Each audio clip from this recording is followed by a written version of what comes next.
є добрий час, маєте можливість, ось ми поговорили. Я хотів з вами підняти той пласт історії, який касається возрождення русинського двигання на Подкарпатті. А іменно той перехідний період, коли фактично Совєтський Союз вже якби перестав существувати, зарождалася нова держава, але наскільки я знав, що перше общество в Ужгороді було організовано десь вже в 90-х роках. А, кстати, ви мені вказували документ, він зараз буде вказаний і всім людям. Тобто в 90-му році було організовано перше общество в Ужгороді, а в області. А уточніть, будьте добрі. Ну так, согласно свідоцтва про народження, свідоцтво про реєстрацію, там указано, якое воно. Так, як воно указано, так треба читати, і так треба трактувати. Добре. Не будемо своє щось прибавляти. Є дата реєстрації, є номер реєстрації, ким зареєстровано, і як, під яким ім'ям зареєстровано, і там є статут всередині. Чому мені було і є приємно общатися з вами, бо фактично всі документи, реєстрація, вся історія створення общества йшла через ваші золоті руки, і тратили сте на той час сили, і фактично, да, ті люди, які то організовували, їм теж честь і слава, або без, як кажуть, документа, общество не существує. Я хотів би розвідати, ако із тих перших, ну я знаю, 3-4 чоловіка активістів, фундаторів обществ, ну я знаю, наприклад, пана Томчанія, або хто ще був ініціатором. Ви розумієте, я не була на першому засіданні, або вже була на другому. Ну так все історично склало, знаєте, тут на моїй вулиці, на початку вулиці, мій кум-художник, ну, вони мене колись закликали за кум. Вони мали тут художники, мали свою майстерню на початку моєї вулиці. Ну, а один із художників женився на няню покресниці. Ну, а коли у них ся родила дитина, то ті художники кажуть, але я тут ящичку заклич за кому, там буде між нами у компайки, знаєте. Хотіли, щоб як ми женилися, я не художник, я просто, знаєте, можу збоку посидіти, поговорити, там десь щось пошуміти, але в принципі, так я стала, знаєте, ну, попала в ту, так сказати, групу. А вони кажуть, ті художники, так, організується общество художнику, тобто общество Русину. Общество Русину, ми в обществі Русину, та треба, щоб йти. Прийняла участь. Прийняла участь, та будь між нами вже там теж. Я там, як пішла, обстала до Денис. Вони вже і полишали, і повмирали, розумієте, а я по днешній день. І я як увиділа, знаєте, да, організаторами общества були, ініціаторами, не я, звісно, моя роль друга. Я просто людина робила з документами. Не то, що я знав порядок в документах і знаю, що тут треба сокотити, і воно десь колись вистрілить, у 5 років, у 10, та і тепер вистрілило у 40, у 30, ні? Із 90 року, будемо так казати. 31 рік. Вистрілило, ну, от папки, позирайте, кулько, то ужас іде. Ну, і я увиділа, да, там, значить, коли я там почала ходити, значить, ініціаторами були, ну, і Микита, художник. Значить, ну, Томчані був перший председатель, там був Сочка, там був покойний Гранчак, професор, там був Мігович, будущий депутат Верховної Ради. Ну, много таких, знаєте, людей було, так сказати, ну, известних і заслужених. Туряниця. Ну, Туряниця, само собою. Ну, але потім з часом люди підходили, знаєте. Або люди будуть говорити, будуть, знаєте, ну, я знаю, свою боль висказувати. Або щоб тебе пустили за границю, а щоб ти сказав, що я є я, ти мусиш мати свідоцтво о рожденні, мусиш мати паспорт. А то треба комусь робити, щоб ми не були як цигани без паспорта і без свідоцтва про народження. Ну вони ж тим займати не будуть. Ну а тут у Чорному роботу хто зробить? Хто не знає робити? Хто знає, а хто тут розуміє, що без того тебе не пустять. Ну, дармо ти будеш на границі гойкати я. Або покажи бумажку, хто ти. Тебе не зареєструють, не на одній конференції, ніде тебе не пустять, бо ти не маєш свідоцтва про народження, не маєш свідоцтва про реєстрацію. Так же, і не маєш паспорта. Тобто, люба громадська організація, люба юридична тобто має мати статус юридичної особи. Будь громадська організація, будь там...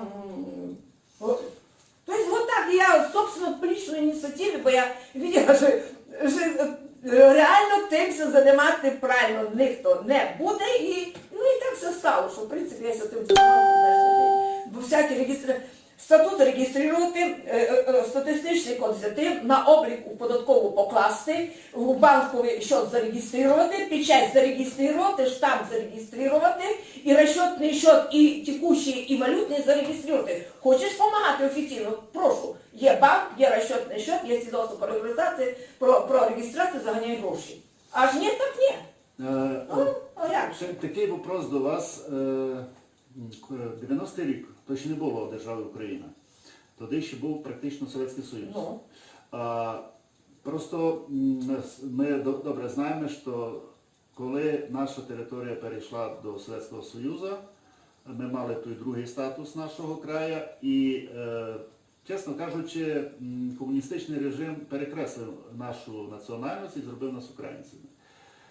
І той же самий режим у 90-му році розрішає реєструвати російські общества. Що це стало? Щось стало?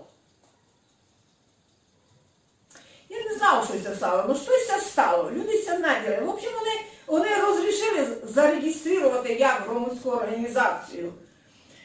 Ви розумієте як? То на мій розум, звісно, може я не є професіонал у тих ділах, не є там історик, етнограф, я просто на емоціях, на чувствах. Є люди, що це боять, а є люди, що це не боять. А таких людей, що це не боять, знаєте, ну йдеш як паровоз вперед, як знаєте, і все.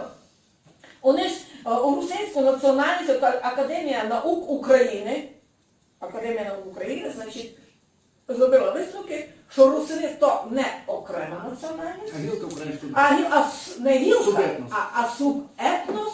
а субетнос українського народу. Але то вже ми є субетнос українського народу або осколок руського міра, або субетнос українського, то ще пішло від Чеху. Коли вони запустили емігранту руських і українських, і в гімназію у Ужгороді пройшло просвіта тут достала свою, так сказати, силу і фінансування. А в Мукачеві було проруське, а тут було проукраїнське, і просвіта. Але то, що тут було вже до 20-го року, був Ужгород, був мости, були желізна дорога, були касарні, були замки, був театр, був синагога, були костьоли, собори, і здання фізичного факультету, і здання юридичного, і здання хімічного факультету, і здання першої школи, і здання другої школи, і здання четвертої школи. Що то було построєно до Чеху, то такий меч, ви розумієте? І на тих адміністративних зданнях, які стоять у Галагові, на них є табличка, коли вони построєні і здані в експлуатацію. Ну, наприклад, здання городської больниці в Ужгороді тепер. Коло Білочки. То обласна. Ага. То обласна коло Білочки. Здання городської больниці у Галагові. Дітська тепер, тобто вона тепер міська дитяча лікарня. Порозумію. У Галагові. Там була поліклініка, то ще чехи, коли був новий адміністративний устрій при чехах. При Мадярах до кінця Першої світової був інший адміністративний устрій, були області, були медіа. І були поділені там на групи, на комітати, були комітації. А тут той регіон достав статус республіки. І треба було це визначити з одним населеним пунктом, щоб став і столицю республіки. Тобто мусили бути построєні здання не для жупного управління комітатського, а при целокрайське ведення. Та зато був тот мікрорайон Галагов, бо там було пусто, знаєте, був пішохідний школа, перша школа, поза першої школи, значить, була ще міква, потім була синагога, і ще там був домик того різника, а далі було пусто, булгари мали то під свої поля орендували. І так се посунув, там вирішили построїти новий адміністративний центр для управління края. Що касається якраз цього моменту, дуже важливо, бо многі зададуть цей вопрос. Я розумію, що ви можете то розкласти по полочку. Наприклад, коли приходять теперішні туристи, ну і туристи Совєтського Союзу, а чому центр Ужгород знаходиться при границях Словакії? Розумієте, Мукачево, воно більш вивано розположено географічно. Воно було, Мукачево все було якби торговим і економічним центром. А Ужгород все був научним і культурним. Знаєте, ну і колись робив якби вибор Ужгород або Мукачево, або Ужгород, Ужгород просто ближе і до границі, і до Словаку ближе, допустим, 40 кілометрів, да? Ну, але, знаєте, є така фігля. Ну, щоб я не була голословна, вкажу вам одну книжку. Вона создана, кстати, недавно, значить, Офіцинським, професор університету. Коротше говоря, нова книжка, екскурсії Ужгородом, книга номер 1. Туристичні маршрути Закарпаття, видана в 2017 році. За редакцією доктора історичних наук професора Романа Офіцинського. І тут треба просто мені тепер полистати, знайти ту сторінку. Ну, але просто ссылка конкретна і авторитетної людини. І як уже тут в январі 19-го року війна закінчила восени 18-го, і ще не було Сен-Жермена, ще не було Версаля, ще не було Тріанона, але в январі 19-го року вже тут був чехословацький полк. Під командуванням французів, під контролем французів. Ну, вернемося до тих людей, які зачинали общество карпатських русинів, і хотів би просто уточнити, у ті часи, бо я вижу по документам, у 90-му була реєстрація, значить фактично із 89-го десь велася підготовча робота. Як часто проводилися конференції, як проходила робота вже на навчальному етапі? Тепер, знаєте, то вже було давно, але в принципі робота ся проводила, знаєте, письма ся писали, звернення ся писали, конференції ся проводили, засідання ся проводили. Тут можете, у мене протоколи є. Декотрі протоколи я просто вже, знаєте, такі текущі, я їх, викинула, бо знаєте, якби по законах, я по бухгалтерських законах позирав вже. Допустим, коли приходить робити архів, вона бере за основу, що було 3 роки і далі, і годовий отчет, годовий баланс. Тобто, я хочу зробити архів з тих протоколу, я мав взяти ним рішення конференції. Всякі текущі засідання, так, знаєте, мелоч, де що, куди і як, знаєте, мався сохраняти протоколи по конференціям, по засіданням, по світовим конгресам. Видите, Подкарпатський Русин газета, Подкарпатська Русь газета, газети печатали. Яка раніше була Подкарпатська Русь, я знав, Подкарпатський Русин пізніше була реєстрована. Тут 8, тут за 8 рік, Подкарпатський Русин. Це те ж саме. Конференції ся проводили, засідання ся проводили, письма, звернення, усі інстанції в обласній державній і Верховну Раду всім президентам ся писали про повернення національності русин. Писалося, усі звернення ся писали согласно за результати референдуму 91-го року. Кстати, досить інтересно, як проводилася агітація, підготовка до референдуму, общество. Референдум, оголосили референдум, значить референдум мав законної державної, референдум, статус був, значить результати референдуму були затверджені обласною радою. У мене, кстати, теж десь є тут рішення. Я мав рішення і тут, тепер. Ну, ясно. Але з часом ми його знайдемо. Тобто, добре.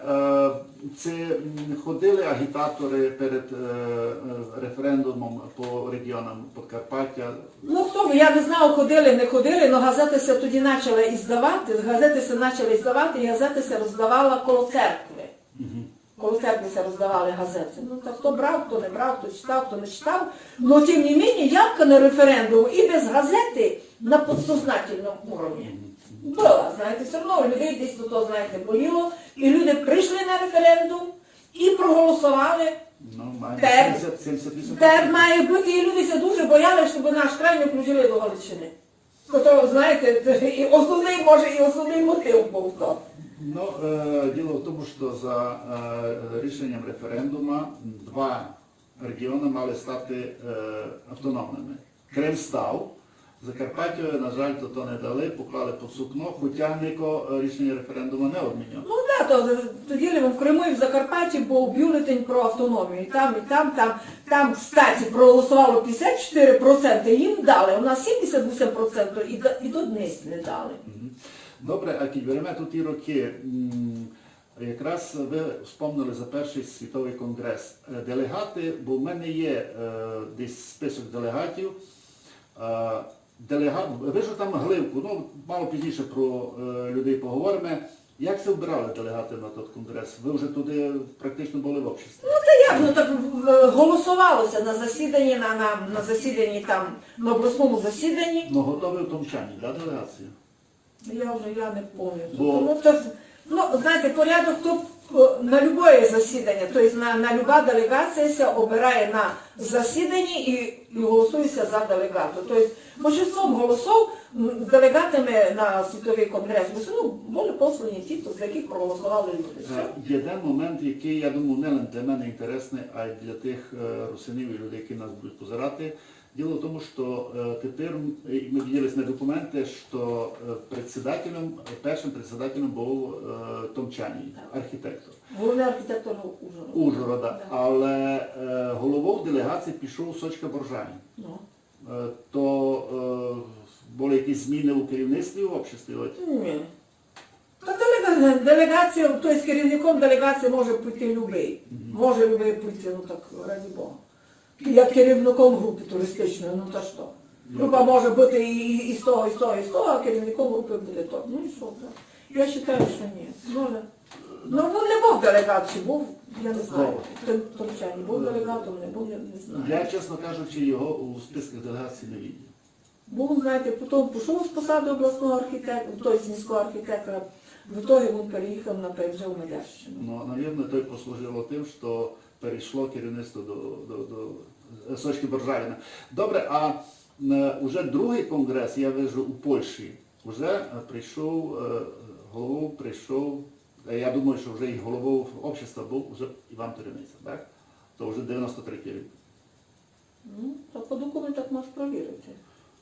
Ну, бо я маю до що от хронологія, як йшли председателі. Ну, знаєте, у мене є папки, ну, зніміть тут ті папки, кілька їх є. Ні, то стоїмо в цьому місці. І по друзі з тих папок от переписка, і там є по датам. Розумієте? І там видно, хто підписує письма, голова общества. Там просто по письмам можна просвітити, по переписках, хто в той момент був головою.